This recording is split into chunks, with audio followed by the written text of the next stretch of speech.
दोस्तों, एक जादूगर के दो बेटे थे। एक दिन अचानक दोनों बेटों को जादूगर ने बुलाया और दोनों को दो हीरा दिया और बोला कि इन्हें सुरक्षित रखना। इतना ही नहीं, इस वीडियो में और कुछ भी है, ध्यान से देखिएगा आप लोग।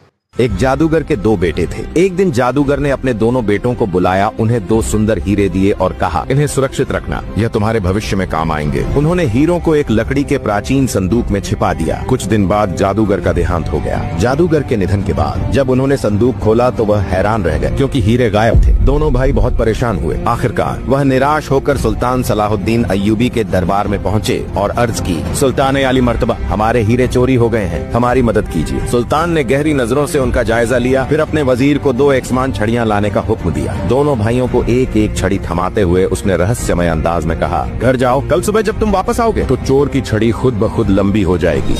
दोनों भाई छड़ियां लेकर वापस आ गए। छोटे भाई को डर था कि अगली सुबह उसकी चोरी पकड़ी जाएगी। जैसे ही रात हुई, छोटे भाई ने सोचा कि अगर मैं अपनी छड़ी काट दूं तो सुबह ये जादू से बड़ी होकर मेरे भाई की छड़ी के बराबर हो जाएगी। उसने चुपके से अपनी छड़ी का आधा हिस्सा काट दिया। अगली सुबह दोनों भाई फिर से सलाहुद्दीन अय्यूबी के दरबार में पहुँचे। सुल्तान ने दोनों छड़ियां गौर से देखी और फौरन छोटे भाई की तरफ उंगली उठाकर कहा, इन छड़ियों में कोई जादू नहीं था, तुमने हीरे चुराए थे, इसलिए तुमने अपनी छड़ी काट दी। अब तुम्हें क्या सजा दी जाए?